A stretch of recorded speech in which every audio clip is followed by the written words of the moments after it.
दोस्तों, अब तक तो ये सवाल उठ रहा था कि अमेरिका के राष्ट्रपति जो बाइडन अपना आपा खो बैठे हैं, यानी कि वो इतने ज्यादा बीमार हो चुके हैं कि वो सामने वाले का नाम तक भूल जाते हैं। वो ये तक भूल जाते हैं कि उनकी जिंदगी में क्या क्या हुआ था और कौन कौन से पद पर रहे हैं। लेकिन अब ये खबर निकलकर सामने आई है कि नेतन्याहू के हालात भी वैसे ही हो गए। जी हां, इजराइल के प्रधानमंत्री बेंजामिन नेतन्याहू भी अपनी सनक से इतना ज्यादा पीड़ित हो चुके हैं कि हालात इजराइल के खराब हो रहे हैं। आज एक एक तस्वीर आपको दिखाऊंगा कि कैसे हिजबुल्लाह पर हमले का ऐलान, यानी लेबनान पर हमले का ऐलान जैसे ही नेतन्याहू की तरफ से किया गया, जैसे ही लेबनान के एक शहर पर ताबड़तोड़ बमबारी की गई, उसके मात्र 4 घंटे के भीतर हिजबुल्लाह ने इजराइल का नक्शा पलट कर रखा। नमस्कार, मैं हूं प्राजमल गौतम और आप देख रहे हैं द कंटा। मैं अपनी इस वीडियो की शुरुआत करूं दोस्तों, उससे पहले एक छोटी सी अपील आपसे करना चाहूंगा। जो स्क्रीन पर आप नंबर देख रहे हैं ना, इस नंबर पर जितनी संभव मदद हो सके हमारी मदद कीजिएगा, क्योंकि आप जानते हैं आपकी यही मदद लगातार हमारे जज्बे, हमारे हौसले, हमारी स्वतंत्र पत्रकारिता को ताकत देते हैं। आपकी मदद लगातार मुझ तक, मेरी टीम तक पहुंच रही है। पहले तो तहे दिल से बहुत बहुत शुक्रिया आपका। और आपको एक जबरदस्त वीडियो दिखाने जा रहा हूं।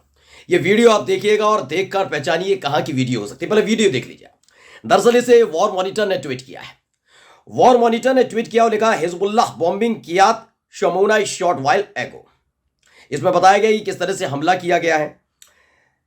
दरअसल शमोना जो इलाका है वो बिल्कुल लेबनान और इजराइल, उत्तरी इजराइल से लगा हुआ है, मतलब लेबनान के बॉर्डर से लगा हुआ है। यहां से शुरुआत से ये हालत खराब है। नेतन्याहू की, उनके सैनिकों की हालत बहुत ज्यादा खस्ता है। वो यहां पर कब्जा करने की कोशिश करते हैं, तब तक हिजबुल्लाह कांड कर देता है।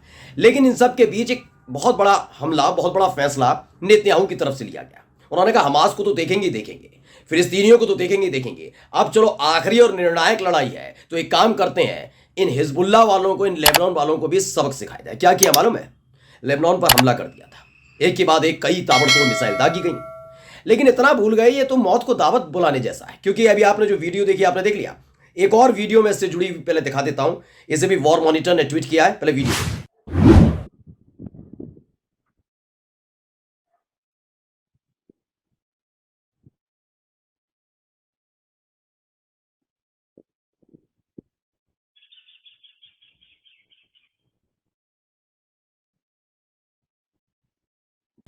इसमें लिखा था, movement Hezbollah bombed Zionist terrorist base in Kiryat Shmona tonight.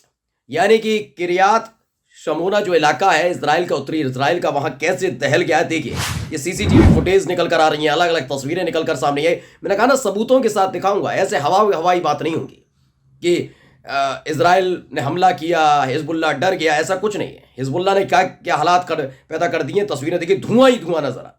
यही नहीं, एक न्यूज चैनल का आपको थोड़ा सा वीडियो जरूर देखना चाहिए, जिसमें आपको देखते ही समझ जाएंगे हालात वहां के कैसे हैं। पहले वीडियो थोड़ा सा देख लीजिए। לאחר מכן נשמעה אזעקה והיו עוד כמה עדי פיצוצים נוספים. אנחנו יודעים כרגע, הנה יש כאן כרגע אזעקה नौसेफत। दरअसल ये रिपोर्टिंग हो रही थी और रिपोर्टिंग के दौरान ही ये सब किया गया। इसमें क्या बताया गया देखिएगा। मेगाट्रॉन ने इसे ट्वीट किया और breaking, Hezbollah is carrying out massive bombing in the north Israel. बताया गया है कि हिजबुल्लाह ने ताबड़तोड़ हमले किए हैं। कैसे बताया, हिंदी में बता देता हूं। हिजबुल्लाह इजराइल के उत्तर में बड़े पैमाने पर बमबारी कर रहा है।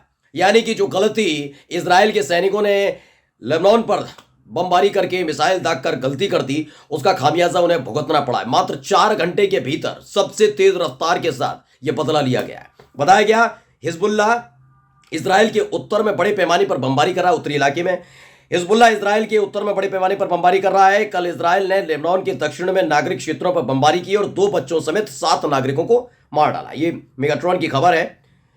बताया गया, इजराइल ने बताया कि एक रॉकेट मार्ग लिएट में उतारा और एक बिजली लाइन को क्षतिग्रस्त कर दिया, जिससे उत्तरी इजराइल में मार्गलिएट, मिशगाव और मेनरा में बिजली गुल हो गई।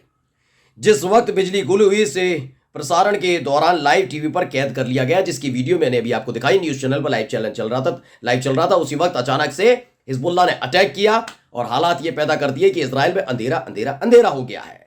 इसकी एक वीडियो भी दिखा देता हूं, जो खुद हिजबुल्लाह की तरफ से ट्वीट भी की गई है। पहले ये वीडियो देख लीजिए।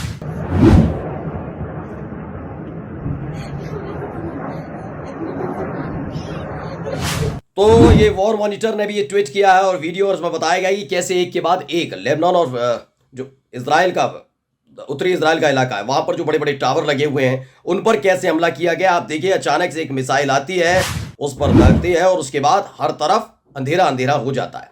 पूरी जो बिजली व्यवस्था है वो पूरी तरह से ध्वस्त कर दी गई है। इजराइल के कई शहर अंधेरे में तब्दील हो गए। मैं लगातार ये खबर और ये वीडियो आपको क्यों दिखा रहा हूं दोस्तों, मैं बता देता हूं। दरअसल एक अटैक किया गया हिजबुल्लाह पर, जैसा कि मैंने शुरुआत में ही बताया, इजराइल की तरफ से अटैक किया गया। जैसे ही वो अटैक किया गया उसके बाद हिजबुल्लाह ने इस बार जबरदस्त तरीके से मुंह तोड़ जवाब दिया है। ये तमाम वीडियोस बताने के लिए काफी हैं। लगातार मैं आपको वीडियोस, हमारा चैनल आपको लगातार दिखा रहा है कि एक एक करके कई वहां के जो टावर थे उनको नेस्तनाबूद किया। देखिए एक बार वीडियो और खुलकर देखिए। मैंने शुरुआत में आपसे कहा था ना, जो हालात अमेरिका के राष्ट्रपति जो बाइडेन के हैं उससे बुरे हालात बेंजामिन नेतन्याहू के हैं। वो तो उम्र है उनकी, जो बाइडेन की तो उम्र हो चुकी है। जब वो राष्ट्रपति बने थे उसी वक्त लगने लगा था ये व्यक्ति ज्यादा दिन तक सत्ता पर नहीं रह पाएंगे, क्योंकि इनकी तबीयत खराब रहती है, बीमारी रहती है, भूल जाते हैं, समझ नहीं पाते, तमाम चीजें थी। लेकिन जब इजराइल वाले युद्ध में कूदा उसके बाद और ज्यादा हालात बिगड़ गए जो बाइडेन के। लेकिन बेंजामिन नेतन्याहू इतने बुजुर्ग नहीं हुए। अब तक जब तक इजराइल और फिलिस्तीन और हमास के बीच ये संघर्ष नहीं चला था तब तक बेंजामिन नेतन्याहू पूरी तरह से स्वस्थ थे। लेकिन माना जा रहा है कि उनकी अपनी ही पार्टी के लोग, उनकी अपनी ही सरकार के मंत्री, उनके अपने ही सैनिक, उनके अपने ही कमांडर लगातार उनको धमकी दे रहे हैं कि अगर इतना सब कुछ होने के बाद हालात बिगड़े तो आप अपने ही देश के अंदर युद्ध अपराधी घोषित कर दिए जाएंगे, क्योंकि आपने इजराइल को पूरी तरह से बर्बाद कर दिया। हमने तिल तिल करके इन फिलिस्तीनियों से इस जमीन को छीना था। आपने हालात ऐसा पैदा कर दिए कि पूरा का पूरा इजराइल बर्बाद हो चुका है। एक शहर नहीं है दोस्तों। अभी तक तो आप लगातार देखते ना कि हमास पर हमला किया, गजा में बर्बादी की तस्वीरें। गजा के साथ साथ आपको बता दूं डंके की चोट पर कि इजराइल के हालात भी ठीक नहीं है। उसका शहर दर शहर बर्बाद हो चुका है। और इजराइल के प्रधानमंत्री बेंजामिन नेतन्याहू इसीलिए सबसे ज्यादा परेशान चल रहे हैं कि जब उनके अपनी ही पार्टी के लोग, जब उनकी अपनी ही सरकार उनके खिलाफ आवाज बुलंद करेगी तो कैसे होगा। क्योंकि आपको याद हो मैंने दिखाया था कि कैबिनेट मंत्री ने मुंह पर कागज दे मारा था। खुद रक्षा मंत्री ने, जिनके ऊपर जिम्मेदारी है इस पूरे युद्ध को मॉनिटर करने की, कमांडर लगातार घेर रहे हैं कि गजा के अंदर जो आपने हमारे सैनिक भेज दिए वहां बम गोला बारूद भी खत्म हो रहा है, टैंक खिलौने में तब्दील हो रहे हैं, कबाड़ में तब्दील हो रहे हैं, हमारे सैनिक मारे जा रहे हैं। आखिरकार वहां से निकालना पड़ा था। लेकिन अब उनकी सनक लगातार बढ़ती जा रही है। वो समझ गए हैं कि ये आखिरी युद्ध है, क्योंकि अगर यहां पर देखिए हारना तो है, हारना तो तय है इजराइल का। इजराइल तो पूरी तरह से खत्म होने जा रहा है। ये पहले ही साबित हो गया। यानी 7 अक्टूबर को जो पहला हमला हमास ने किया था, ताबड़तोड़ हमले किए थे, उसके बाद तय हो गया था ये इजराइल का नामो निशान बचेगा नहीं। पहले तो लगा हमास हार जाएगा, गजा पट्टी पर बर्बादी होगी, फिलिस्तीनी मारे जाएंगे। लेकिन हालत ये हो गई है कि हमास फिलिस्तीन की तरफ से जो युद्ध लड़ा जा रहा है, जो संघर्ष किया जा रहा है, उसमें वो अभी तक नैतिकता निभा रहे हैं। वो आम जनता पर बमबारी नहीं कर रहे। वो बात अलग है इजराइल ने की। लेकिन अब इन सब से इतर हिजबुल्लाह ने 4 घंटे के अंदर इजराइल को, बेंजामिन नेतन्याहू को उनकी औकात, उनकी हैसियत याद दिला दी है। नमस्कार।